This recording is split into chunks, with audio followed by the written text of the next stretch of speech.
So it took, I wouldn't say 2 failed careers, but I would say 2 jobs that reached a point where they were no longer fruitful or energizing for me. Hey, welcome to the Kingdom Carriers podcast. In this episode, we interview Danny Barron, a real estate legend in the greater Cincinnati area. The power also went off twice during this episode, so thank you, Danny, for sticking through it, and thank you, everyone, for listening to the very first episode of Kingdom Carriers. Enjoy. All right, Danny Barron. Dude, thanks for joining me. This is a no-brainer, Nick. And you, when the phone rings and you call, we're there, dude. Anytime, any place. Yeah. Well, I'm super excited for this conversation. Let's just get started. For anyone who does not know you, which I feel like is an increasingly smaller number of people, at least in the Cincy metro area. Give us kind of an overview, who is Danny Barron, and what I'd love specifically is, give us some of the business side, some of the personal side, just kind of round you out. Who are you? For sure. And it's a funny, distinguishing point you make there, because there are probably people in certain parts of my life that don't know, and you'd experience this, and I'm Right. sure mothers experience this with, some people know them as mom friends at the park, and it turns out, in my wife's case, she's a state politician for 6 years, and people don't know who they're talking to, right? So Right. I feel like the subsections of my life, which are simple, it's like God family business, and I work at Keller Williams Advisors. That is a Keller Williams national slogan, is God family business in that order. That is something I've aligned my life to for a long time, and I Really? like the company. Yeah, it's on the walls, man, at the company, which I love. I never knew that. Yeah. Yeah. It made it very easy when I was picking a brokerage up front in the real estate world, which is, again, my day job. But to look at that and structure it in that order, and to have a company that you work for, or at least choose to partner with in this case, say, hey, we're cool with you picking God, then your family, then this. And I'm like, that is not what you hear every day in society, but that's absolutely what I want my life to look like. And I think the scriptural model for that is very evident. And within my family, I want it to be my wife first, and kid, and soon to be kids after that. Yeah. And extended family, obviously, we love, and our family and friends and stuff. But my immediate family, as a father and a husband now, I take great accountability for that being the most important thing outside of my relationship with the Lord. So the baseline overview, who am I? Dude, I'm a homeschool kid from Cincinnati. I should be an awkward weirdo, and I probably am sometimes, but I was raised here. I've always lived here. I spent 4 years at Cedarville University, had a love for branding and marketing, and a passion for people really is the core of everything that I've lived my entire life about. I love sports and I love people. And really, I've always loved church and involvement in different capacities there. So now you could say the day-to-day is, I'm a realtor and I lead a team of 20 people. We've built that from the ground up since 2018.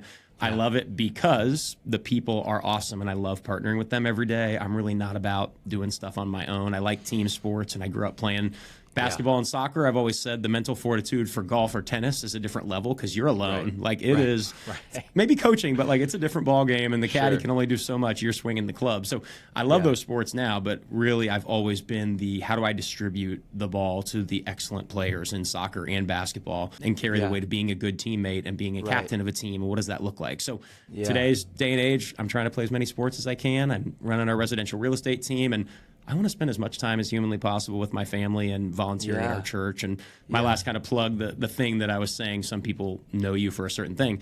People at church might only know that I'm the guy that plays music on Sundays and sings sometimes. So I play guitar and sing at church. I've done that for about 10 years. Awesome. With some awesome friends there and ministry partners. We love our church. But some people, that might be who I am, and other people, basically every other area of life, are like, you play guitar? You sing? So I don't know what that is for you, Nick. In my world, that's the weird outlier that people are like at church, you must be this artsy guy. I'm like, I think this is kind of a random, I happen to have this skill set thanks to my genetics and outside. I'm not some American Idol winner. Let's be very clear about that. Well, I don't think I knew that. From it, so no. Right. So case in point, I knew a lot of the other identities that you've talked about, but I don't think I knew that you've been in the band for, and I can't believe we never talked about that. Yeah. And it's not one that gets thrown on the internet all the time. It's not a bragging point or a market. I don't need to market that for any particular reason. It's that's the ministry. And to be honest, it's one that brings a lot of joy to me, because I know the Lord opened a lot of doors to get me involved at our church, and there was a need there. And to see what he did just from someone who felt pretty incapable, to be honest, myself. Yeah. when I said yes, there's just been a lot of beautiful fruit from that. So Right. as a Christian, I feel like everything we do, we want to give the Lord our best. So that took a lot of practice in certain seasons to be, palpable. Is that even the right word for decent? How about that as a guitar player and a singer? Right. I'm not even sure I know what palpable means, dude. I don't know where that came from. But anytime you're on a podcast, It works. you should pull out all the stops, do whatever you got. It works.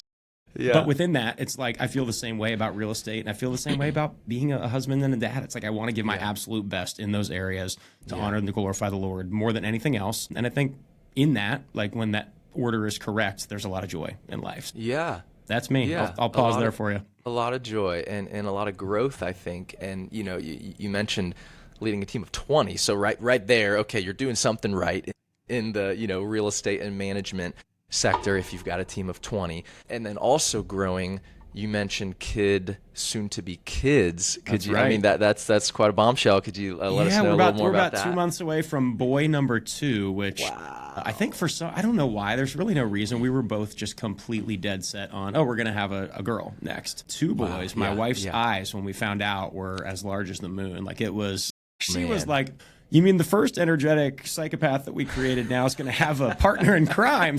But honestly, we created the most social child imaginable, so I cannot wait for him to be an older brother. He is going to thrive with a little friend. He loves other kids right now, so we can't wait to have multiple. Yeah. And the spoiler is that I married a woman who has 6 siblings. She's one of 7. So I had just a sister growing up. So I imagine she will probably want to have more than 2 children if she had her way. So that's I signed up for this when I got married. I knew where that was going and probably the size family that she would be more comfortable with. And apparently, when she looks at my family growing up, she thinks it was pretty boring, just 4 people. Right. I'm like, it felt pretty hectic to me. Yeah, where was the action? Where exactly. Yeah. Right. Yeah, wow. Okay, so another boy coming. You said 2 months away. Yep.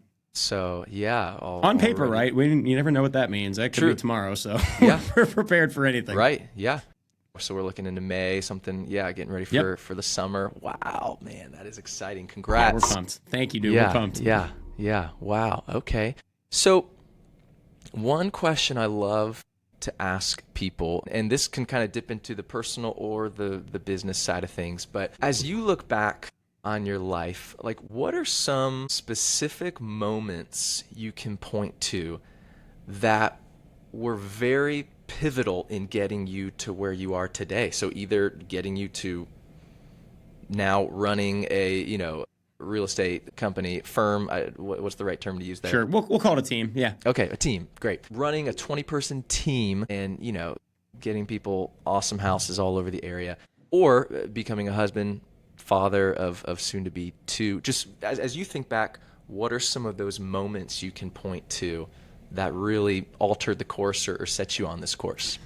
It's a good question, Nick. A lot of the stuff that I feel like really altered the path were like failure moments. And that's a kind of weird thing. That was the first thing that popped in my head when you said that was I wouldn't be in real estate. Believe it or not, no one is jumping up and down to be a realtor when they're born. Like that is not like number one on everybody's radar. So everybody has to get there somehow. And I'm sure I've seen some successful 18-year-olds, but it's a tough industry when you're really, really young. So most kids aren't coming out of high school or even college thinking like I'm going to be a realtor. So it took, I wouldn't say 2 failed careers, but I would say 2 jobs that reached a point where they were no longer fruitful or energizing for me. One in market research and branding. And I realized about myself, I didn't like being trapped in a room to write alone for a week at a time. Like I loved interviewing people in a focus group setting or going in homes and doing in-depth interviews with folks across the country. That was fun.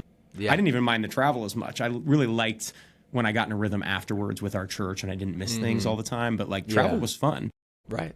So that wasn't the piece for me. It was I really don't want to be stranded alone writing. And coming to the end of that and realizing if I don't want to be writing in this manner and having to write these reports after large projects with multi-million-dollar Fortune 50 clients, high stakes. And I was a young guy that got tossed into it, which was awesome. I was thrown into the fire and learned a lot, but I had to learn really quickly, I thought I was going to start working here and buy out this company one day and own it and run it myself. And now I don't even really like market research. Like that was a weird 3-year in moment where I'd say outside of the phone ringing, I was a bit frozen on what to do. And the Lord had somebody from our church reach out, and he was a custom home builder. And he said, hey, I don't even know what you do right now, but our team is looking to hire someone to sell our beautiful houses. We do custom multi-million-dollar homes, and we need a smiling, trustworthy face. We've tried to hire people with experience, and that didn't go well because they were not high-integrity people and they weren't culture fit.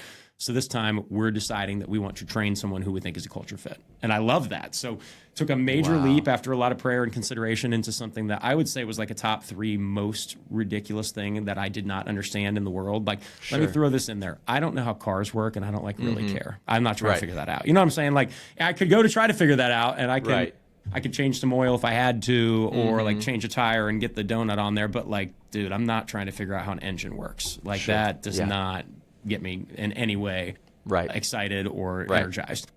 Houses were the same. I oftentimes would look around a building and be like, how is this place standing? Right? Like, especially like large industrial stuff, but like we're talking even just a house. I'm like, how am I upstairs? I don't understand this. So and how does electricity work?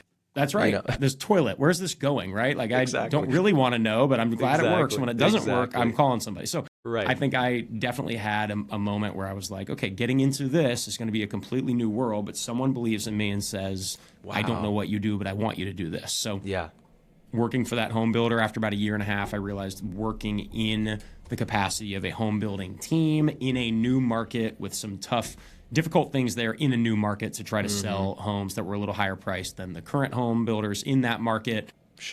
And the builder really decided, like, hey, we're kind of done in that new market. Do you want to come back to Cincinnati and work here? Since we're not going to be, it was Dayton. So like, we're not really going to be pursuing Dayton really hard right now, but we still have a job for you here if you want it. And we had talked a lot at that point about like, what would it look like to get a real estate license? Because along the way, yes, I quote unquote failed career 1 and was like, I'm going to move on. And then in career 2, I had watched a lot of realtors because I was calling them about custom homes. They didn't pick up their phones. Their websites looked, they were from 1997. Like it was like the headshots. It's like, I'm pretty sure this is from 30 years ago. Like there was no creativity in media or video or social media. And I was looking at that going, I have a lot of ideas for this. And I feel like if I launched it, I could maybe do it. And it took, you asked about critical moments, the builder, when I asked him, if you were me, and he's a good friend of mine to this day, what would you do? And he had the gall to say, I think I would go get a real estate license and kill it, was his quote back to me. And this is a guy who, if he had answered that question differently, I may have continued to work for him. Like, depending on how he had responded, I really respected him, and I knew that he knew the industry. I don't think he knew that he was signing somebody up to light the world on fire when he said that, but I walked out of his office and I already knew it's go time. Like, I started writing out, here are the marketing things I'm going to do once I'm licensed, and I hadn't even signed up for classes yet. So once that happened, I realized I really have a vision for what I want this to look like. And the vision from day one, Nick, was never, I'm going to be a golfer and do this alone. It was always, how long until I can have my basketball team, right? Like, I need to have roles and responsibilities. And one piece here as well, what you can't do when you're the one running a market research project is get all the information in your brain and then have it just be written down by someone else, right? You have to write the report. Even with AI right now, you can go do everything. And maybe if you recorded everything, I'm sure AI could make this happen for you. But if you went and said, hey, I write this report, it's like, can't unless it has all the information that's in your head. Real estate's a little bit different. You can leverage out and say, hey, there are administrative staff that can help write offers if you're in the car. There are administrative people that can work with the lender and the title company if you establish and set systems for your team so that you can go focus on other stuff. So building out our team, it was like, hey, I want to set up a dream scenario for myself to enjoy this. But also, as I built that platform, we've allowed other agents to plug into what we built and take advantage of having an operations team, a media team, a marketing team. And our little claim to fame locally here now, Nick, is we're the only one that has a full-time media team in Cincinnati. Like, there you go. I think we're the only one with a full-time media person, and we have 2. So we are all in on the world is digital. And you can tell with those house walkthroughs, you know, that are smooth and crisp and just like, dang, I want to buy that house. We're trying, man. But that for me is like, I learned that in the marketing and branding world, how critical that was. And also, I'm a bit shameless with marketing early on when I get into this because I knew that people had to see a brand 7 times before they even recognize it. Like, that was my world and my training. And somebody can feel like they're annoying you making one post and they think they made one post and they're going to light the world on fire. But you have to be consistent. And how do you do that in a not prideful or vain way, especially when you've done nothing and you don't want to be annoying? And I'm like a relatable guy. I want people to, when they see my name, feel like, hey, I have a positive perception of this person. If you're littering their feed and bugging them all the time, how do you do that? So that led to, again, a monumental moment. I met someone who he was in real estate and he was huge on events. And I've always heard like, oh, throw client events for people that bought houses with you. So like, oh my goodness, invite Nick and his family because they bought a house with you. So invite them to come to this thing once a year. And I met a guy who said, and he had written books about it, and he's now a huge mentor of mine, has actually become a friend. I gave him a huge hug the last time I saw him at a conference, and that's my boy. He was like, hey, on this podcast, random podcast I found online, and I emailed him later, and that's how our relationship began, and I couldn't believe he emailed me back because he felt like this like famous person that changed my life, which he was. But when he was speaking, he was like, hey, throw events and don't care who comes. Just add value to people's lives, invite whoever. And when you're going about that, you're going to be inherently telling them you're in real estate. Why are you throwing this event? Because I'm a realtor and I want to add value. And instead of buying a billboard, I want to take your family to the trampoline park or to the drive-in movie or to the Cincinnati Reds game, which, as you know, is a huge thing for us every year now. So with that, I got permission to be myself, to throw large parties, which I love. I love intimate connection with like close friendships, but also I can handle a room of 100 people and be like, this is awesome. Sure. Some people don't love that. I do. So, or thousands in the case of some of the stuff we do now, Nick. So with that comes a lot of joy for me, and it began to make sense for business because as people found out what we were doing and found out and started following our brand, and it became less about me and more about the team, that is awesome too, because I don't want this to all rely on me. I want to build a business where we can have people that come in and thrive, and to their people, it's all about them. Because that's their realtor who they love, and they're getting offered the free thing, and they're going to go hang out with their realtor and have a great time with their family. They don't need to know I exist. I don't want them to know I exist. Like, I'd rather they not, and they just be obsessed with their realtor who is genuinely adding value to their life. So that's where we got to now. We do 4 events a year, and meeting and hearing a podcast that I decided just to type in who's doing events, I guess, in real estate. Completely changed my life. So those are some of the big ones that came to mind right when you asked the question, and they were all career based, and we could go a million directions on other stuff as well. But I would say I became a Christian at a very young age. My mom was a missionary overseas, and my parents were incredibly intentional with presentation of the gospel, and that's obviously the most life-changing thing. But these were the kind of shortcomings that I saw turn into beautiful things later. And if I could give you just a one-sentence picture of my life, it's I had to fail about a lot of things while learning a lot to then use all those skills with what I get to do today. And it's like if I didn't have branding, market research, home building background, real estate would be really hard. Instead, everything I've been trained in 2 other jobs for 7 years is what I do every day now, pretty instinctively. And I get to bring other people along for the ride, which is the best part. Wow. Yeah. So that's amazing that those pathways that you were going down, and you didn't even absolutely love it. It's like the marketing stuff, and you were just like, kind of fell into it, right? Like it was a job out of college. And then getting invited to this, custom home builders marketing stuff, and you're just like, not really passionate about homes, but I'll do this. Like you said, ended up being the exact skills you needed along the way. I think of like, the example of like David and Goliath, and how he's like, I killed like lions and bears while I can sling a stone, tending sheep, so surely I'm prepared to kill this giant. And that's that. I just feel like there's an awesome lesson in that, because if someone is in a place where they're like, I don't love what I'm doing, or I don't love the path that I'm on, it's like hopeful to think like, you may not be there forever, but pay attention and pick up stuff and learn things, because those might be the exact things you use in your next job or assignment or wherever you're going. 100%. And one of my favorite places to speak now is Cedarville University. So I go back and I'm talking to 18 to 22-year-olds who are trying to figure out their career and their faith and all these different elements. And I was of all the things that we've quote unquote won, I was honored. It was like 4 years ago, I was the Young Alumnus of the Year at Cedarville. So I got to speak in chapel to 3,500 or 3,000 kids. And I've had the chance now at some larger real estate conferences to speak to groups of that size, and I'm fairly confident in that space. Like, that's a fun thing for me. I know some people would just hate that.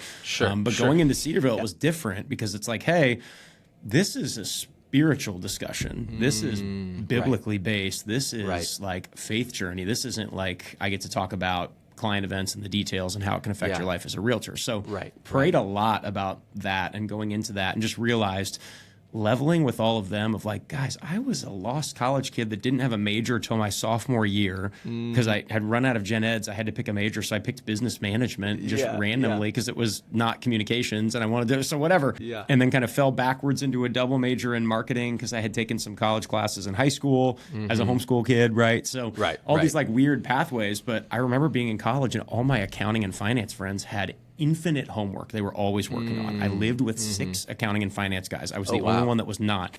And they would all be at the ping pong table downstairs working on, and I'm like, I'm just going off to play basketball. Like my management homework took like an hour, and I'm like, see literally like adios. And I could always feel, I'm not joking when I say this, I could feel the judgment every time I left of like, this dude's lazy. And I'm like, I'm just not in your major. Like I don't have to do what you're doing. And I'm okay with an A- or a B+ or whatever.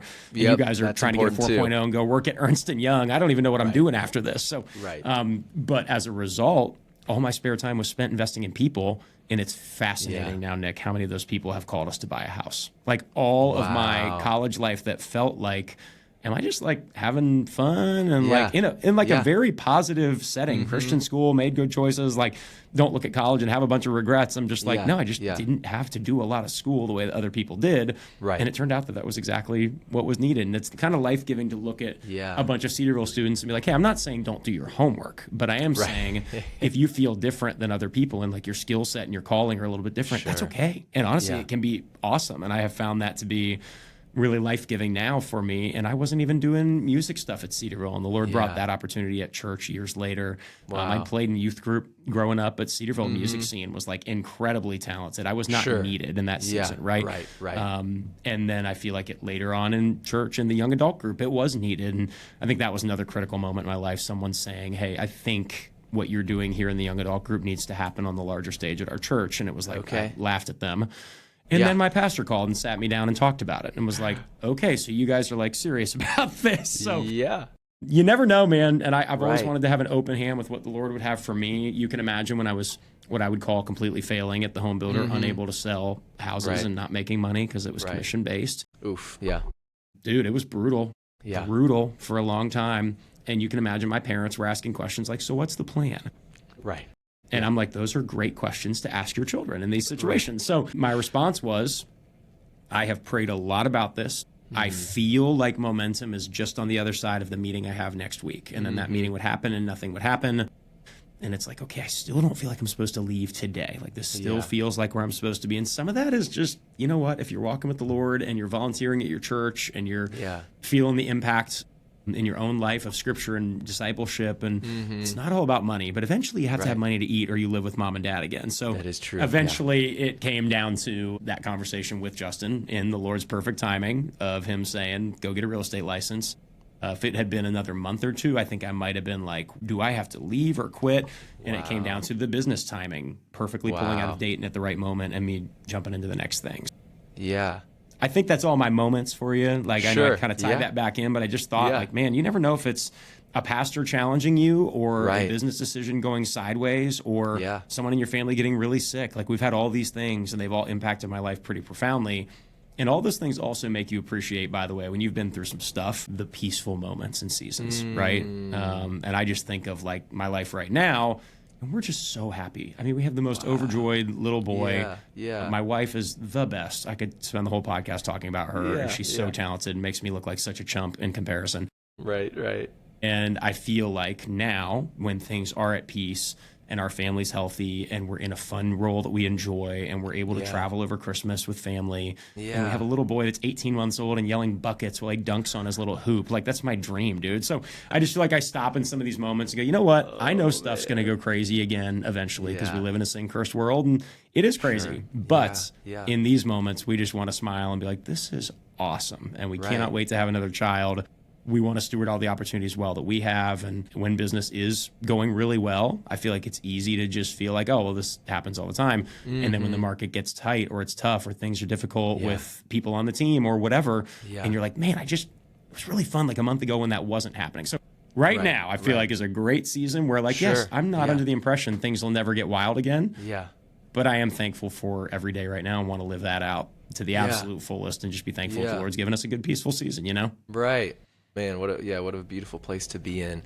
And you're right that you appreciate it more when you've been through some stuff. Because if if your life had just kind of always been chill, no difficulties ever, Yep. then you can't appreciate these moments of peace and just really thriving.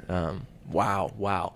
So when my wife and I bought a house through you guys, it was April of 2020. So What a timeline. exactly. So Congratulations on your home appreciation since then.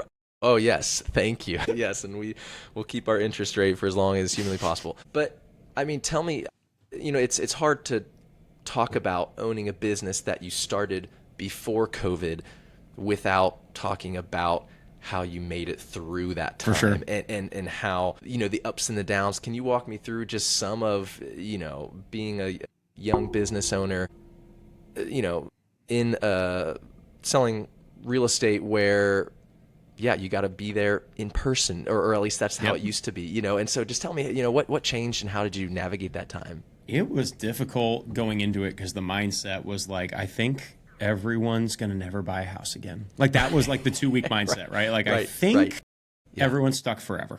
That was, right. And I've got one of my best friends is in the hospitality space and owns a creative meeting space. Needless to say, he didn't have much business for a hot second. So like you're talking to other business owners like, what's going to happen here? And for some of us, it looks a little more grim than others. And I thought I was on the grim side. Wow. What happened was, and I can tell you there were 2 excellent dates in my life about 2 months before COVID hit. January 4th, 2020, went on a date with my wife again after we had a little break. We went on a date after it had been like a year since we had dated previously. I think I had to give that one up to the Lord and say, if it's not going to work, it's not going to work. And there was no crazy crash out the first time. It was just we were both busy and it just didn't work out. That was her choice, by the way. I would have made it work. And we did. So here we are. For the record, that's good. January 4th was my date again with my wife and ended up leading to us getting married. And I could talk on a different day, Nick, about how very specifically if COVID didn't happen, I think actually what happened round 1 in our relationship may have happened again, but her schedule was deleted by COVID. She had nothing to do but date me and figure out that she loved me and wanted to marry me. So the Lord used that very difficult season in everyone's life probably to get me married. So, and then January 6th, Mitch Kenny, our favorite man who did help in, jump in with you guys and help you guys purchase your home, started with me. So he was the first person that ever joined at the Barron Group and has been a faithful co-leader ever since. I could not do this without him, I'm telling you right now. And his skill set is the exact opposite of mine, which is the most fun thing in the world. And he is incredibly gifted at what he does. And he respects the giftings that I have. And it's just been a really fun bond with him. But March 20th or whatever hits. And I remember just talking to him and being like, homie, I think I'm good for like a month or 2 of paying you. And then I'm not even going to have any money. So like, what are we? I know I took a gamble when I brought you on anyway, that we needed to grow. He took a measly little salary to join me and trusted what he saw because I was his realtor at the time. And he was like, I'm getting the white glove service from you. I want to help build it. Let's go. And he owns other businesses, as you know, and is just a mastermind. So with that, COVID was like, okay, this is going to tank and I'm going to have to let someone go that I hired for the first time. And it's going to take 2 months and I'm going to be selling no houses. Wow. As it would turn out, rates decided to plummet to the historical low in like our national history. Houses became more important than they ever have in the history of the universe because you couldn't go anywhere else, or at least you felt like you couldn't for a long time. Right. More land and pools and getting out of the city and the market being as hot as it was. We had people literally would walk down the street. This is a true story. Went for a morning walk. Text me that morning, hey, I saw a sign in somebody's yard. It's a house we've always kind of liked. And they sold their house and moved a block over, and we're working on both deals. I mean, just like things that just materialized for our business that would have never been the case if rates were not where they were and people weren't desperate to get into more space. Think about home offices, Nick. Everybody wanted a home office at that point. I know my couple friends that were living in like studios or 1 bedrooms and both trying to work on Zoom calls. Like it was a disaster for a lot of people. Right. And I wasn't married yet, so I'm living on my own. And I think I had a roommate for a hot stint right there. And I bought my first house in June of 2020. So I was right. You beat me, but I was right after you. My claim to fame was I had sold 100 houses by the time I bought one. Wow. So that amazing. was kind of funny. Yeah. Thanks for trusting me before I'd ever bought a house, Nick. But realistically, in that, the difficult season of COVID was when it first hit. And then it became an absolute just firestorm of us running around like chickens with our heads cut off because so many people needed to make a move or wanted to see houses. And the difficulty was every house sold in about 24 hours or less. So when anybody sent us a house, and you remember this feeling, if you sent us a house, it was like, you need to go today. And by today, I mean right now. And if you can't go right now, I'm going to call the agent. And the agent said we need to go right now. So that was that was it. So honestly, there's a lot of joy now in not being in that market because we can actually not toss away. And at the time, I did not have a wife or child, which made it way easier to say, I'm in startup mode and I'm just going to go. And that was a gift on the timing for sure. I'm very thankful that the Lord allowed me to build a lot of this business and to have partnerships with people on our team prior to getting married and having a kid, because now my goals very transparently are to not work in evenings and to not work on the weekends and to be with my family. So I'm willing to sacrifice monetarily big time if somebody else will run around for me and work in those time frames. And I'm happy to be accessible via phone and text message specifically to get answers to people when they need them. But I'm not going to cancel on my family for literally anything. Like there's not any reason I'm going to say, hey, we were going to go out to dinner, but now we're not. Nope. I will pay someone whatever it takes to go do that thing. And there are people out there that are hungry to make money because they're in the season that I was in, which was startup mode. So finding those partnerships, and again, in market research, dude, I don't think that existed. I think you just had to do it all and buck up and had to happen. And in real estate, there's a real gift in being able to find your specialty and your strength and lean into that and find teammates that also have giftings. And dude, I don't think I'm more thankful for anyone on the planet than operationally minded people, because they crush the things that drive me crazy within like 30 minutes, and they don't want to do anything that I'm doing. And it's just a perfect partnership that we found within our team. Wow.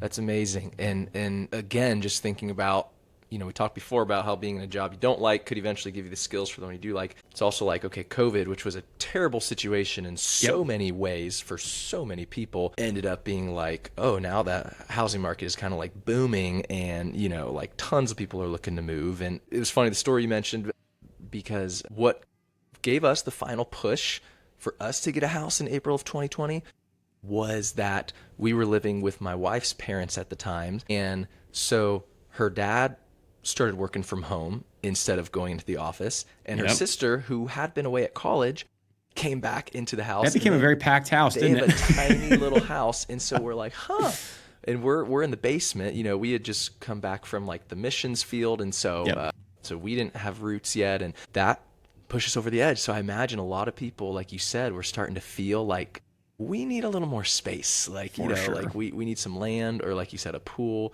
I love that you lived that. Like that is just exactly the story. If it yours, but a version for everyone else is fill in the blank, right? Like everybody had the moment of, I feel cramped. I'm ready to move somewhere else.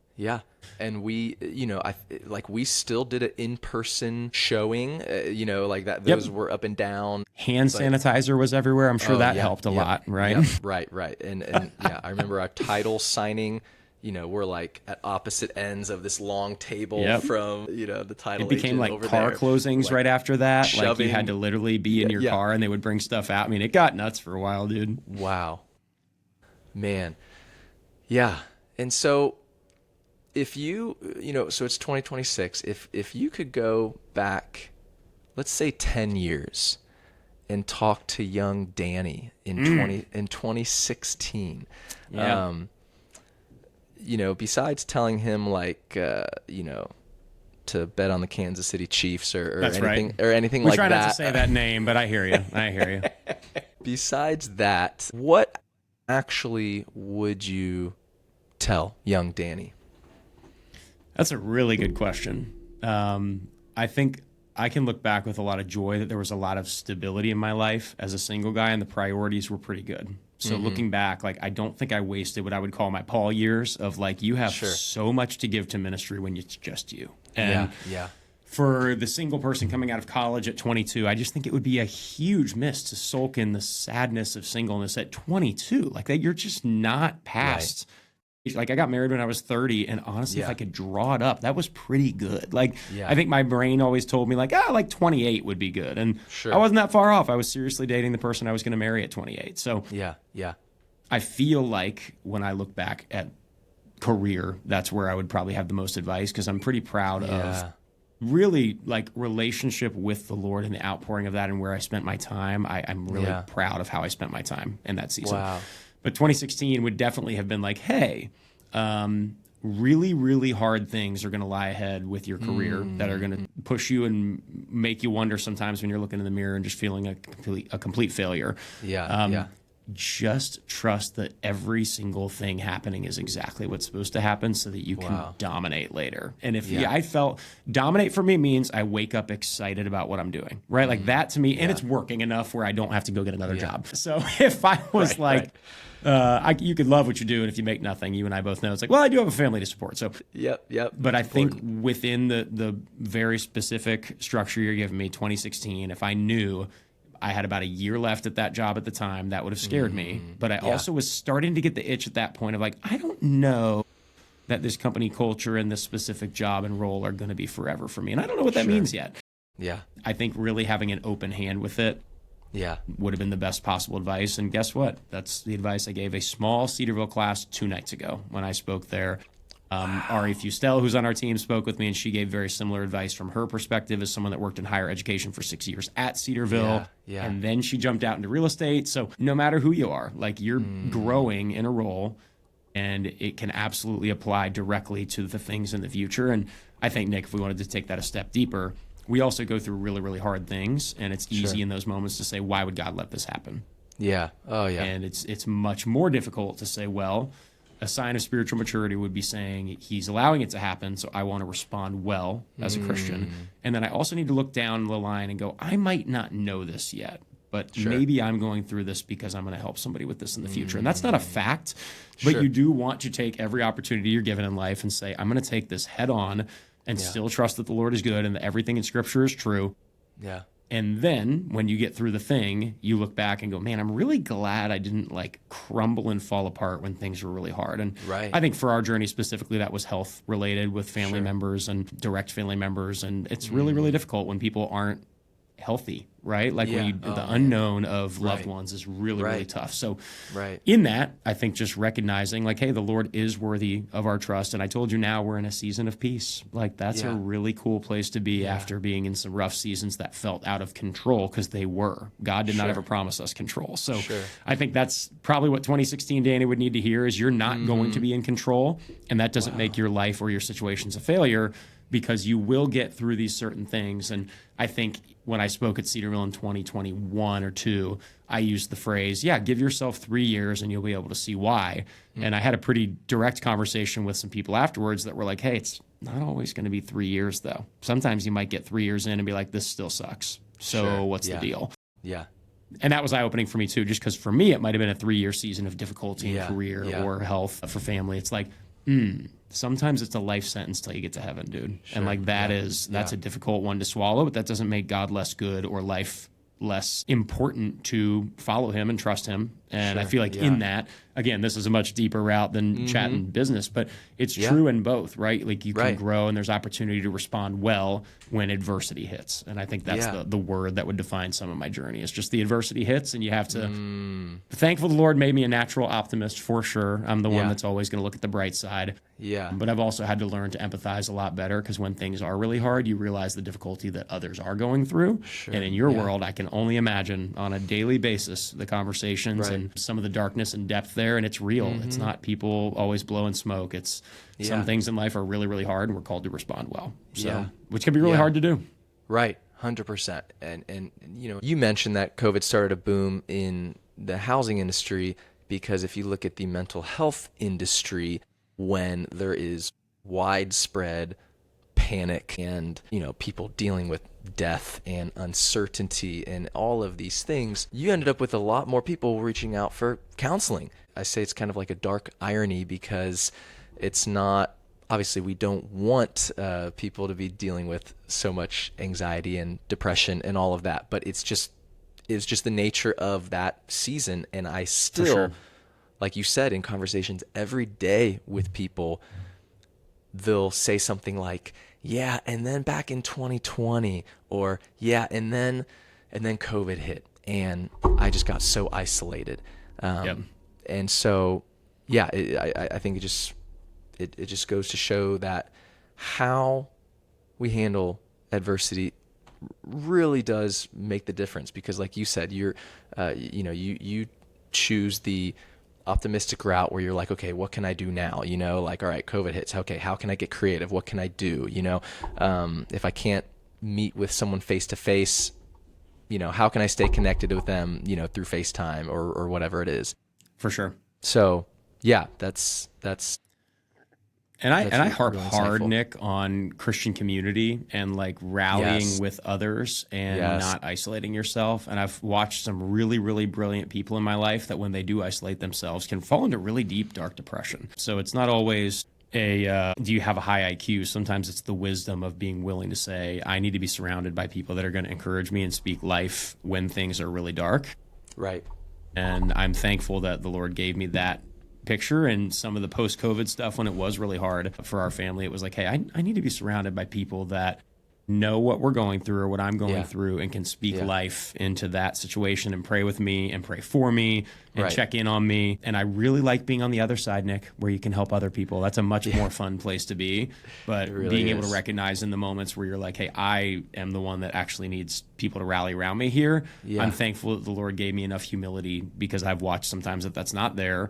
And that's difficult. And it's like, man, people that are high achievers, especially, it's like we think, we can just get through anything, right? We'll just push that down. And I think it's a pretty good, you guys teach over there, like just push down emotions and rally through. Is that like your number one tactic you use for people? You just stuff it and it all gets better is generally what I tell people. Stuff it and it'll be gone, dude. Yeah, Eventually it just disappears. So since it's not that, I'm really thankful that I also had wise parents again, who I feel like that was instilled in me growing up, and enough like knowledge of, okay, when you are in a tough situation, don't isolate yourself. It's simple, but it's really hard to actually play out. So that's something that in 2016, I'm thankful I didn't need to hear, because I think for some people that might be their answer looking back is like, gosh, I really wish I had community around me. And I think I had great pastoral and parenting advice in that.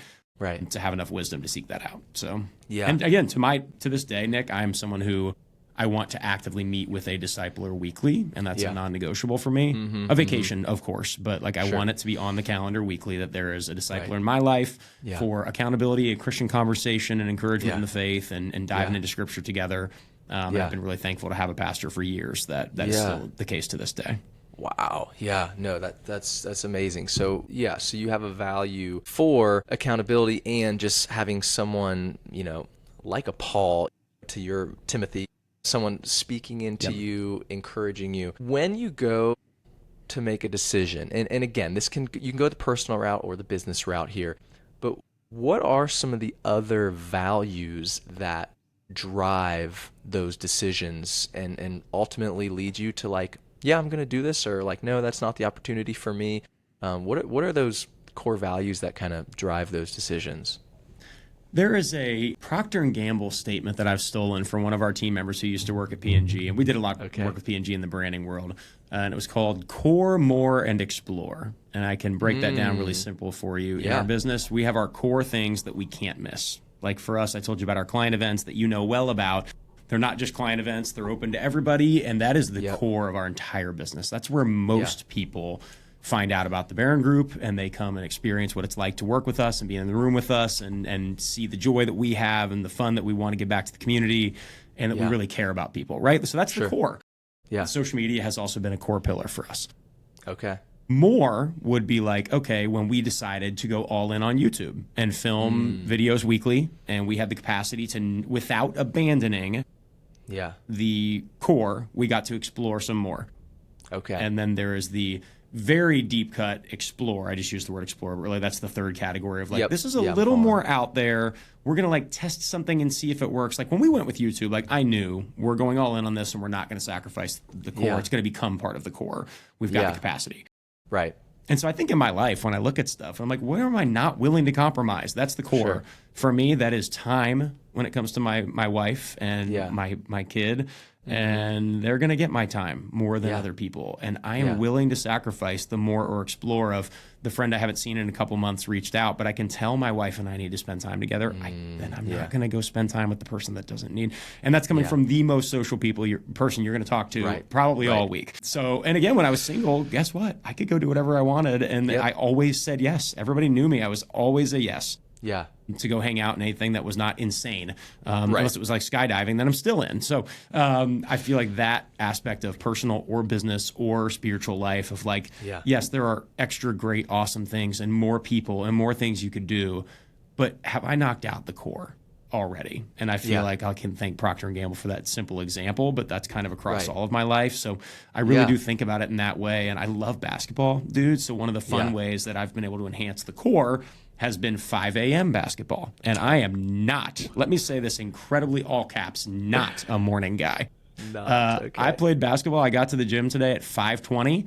I was warmed up by 5:40. We were hooping until almost 8 o'clock, and I got home, and I'm not joking today. This is not always the case, but my wife and child were still asleep. And that was awesome because I knew they'd had a long week. I was hoping they could rest, and sometimes by 6:30 she's texting me like, oh man, he's up and he's active.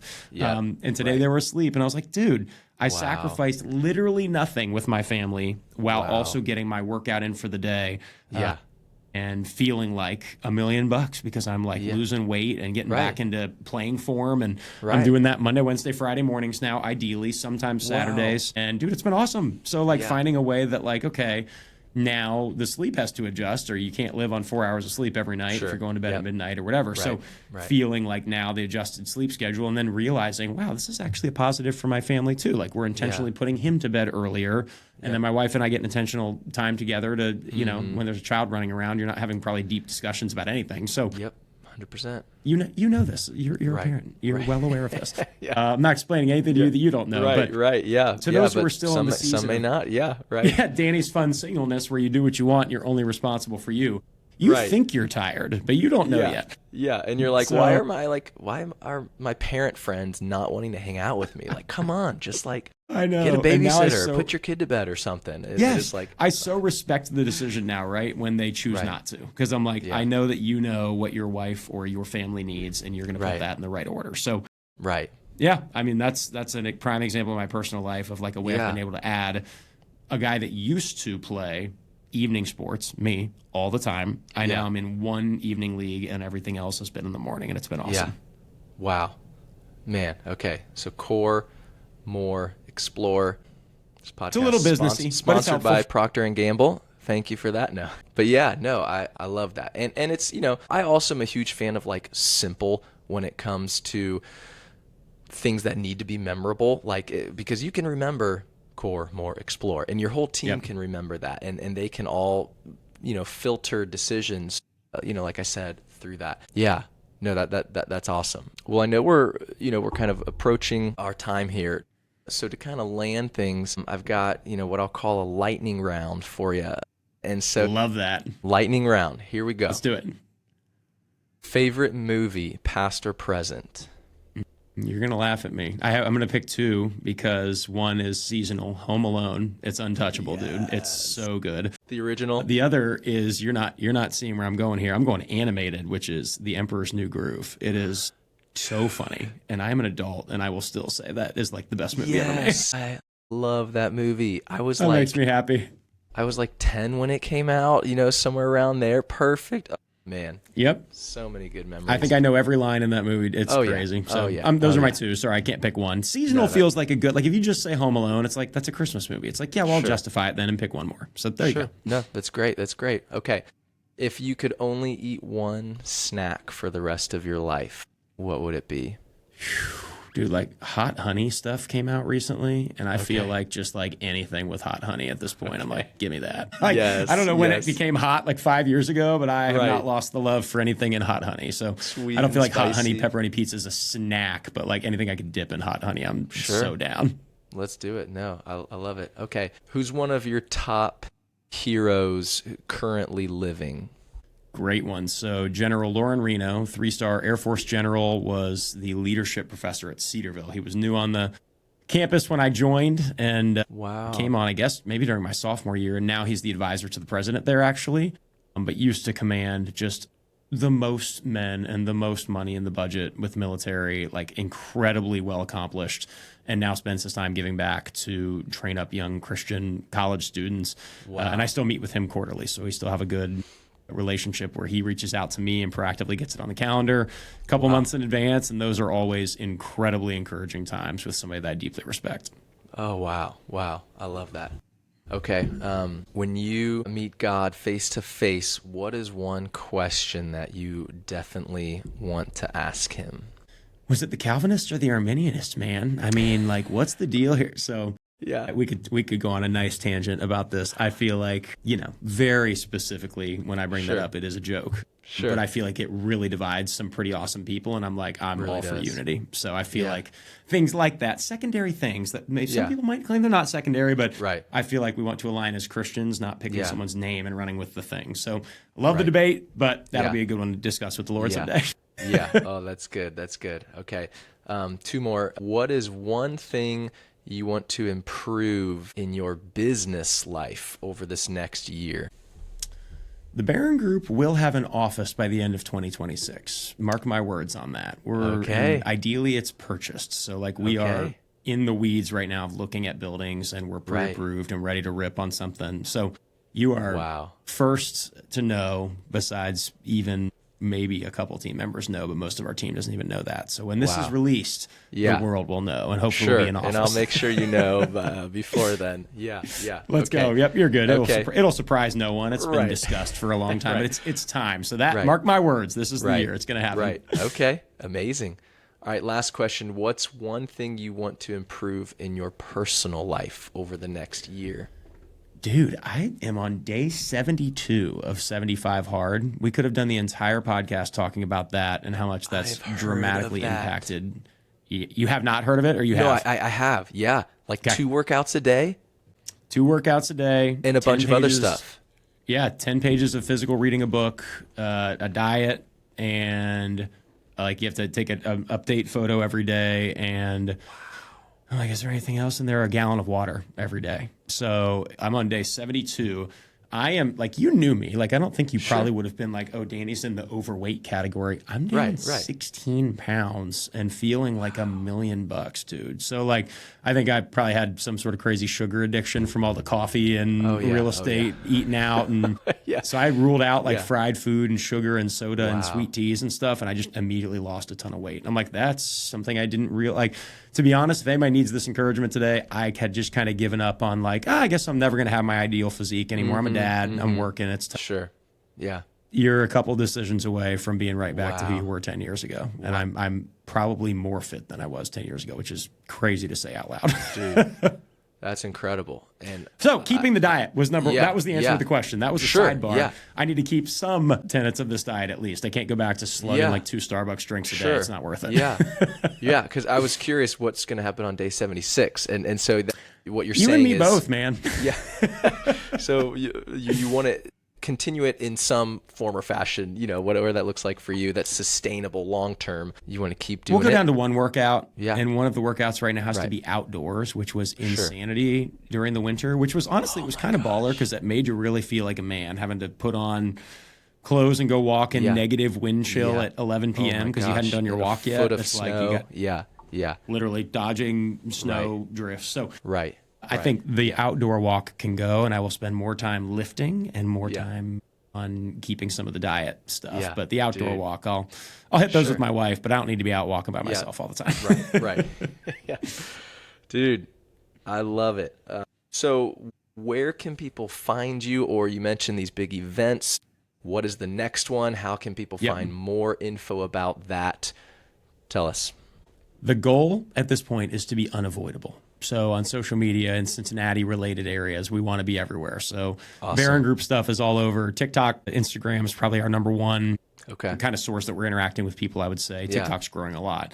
Yeah. And we started this adjacent brand called Cincy Real, which is all just Cincinnati-based information and updates and development and upcoming events and stuff. Yeah. So trying to make it a fun follow for people while tying our real estate team into that. And our next event coming up, and obviously my personal Instagram page is a DM and 5 seconds away from me hitting you back. So that's at Danny_Barron_. But next event is a drive-in movie on April 25th. And I do not know yet what movies are approved. They said Disney movies can be problematic, which Emperor's New Groove takes a major hit if that's true. Oof. So we'll figure out what the movie is, but I expect to see you and your family there hanging out. Okay. Dude, I love it. Yeah, we went to the one that happened during COVID when you guys rented out the whole drive-in place. And masks were recommended. That was a time. Yeah. Man, I love it. Well, dude, you're a legend. Thank you so much. Really appreciate it. Yeah, always good to have time to talk to you, and especially in this long form like this. So, and thanks for sticking with me through the technical bugs and everything. I really appreciate it, man. No storm or wind has taken us down, Nick Hunter. Yep. We did it. Appreciate you, bro. Thank you for having me on. Awesome, man. Thank you.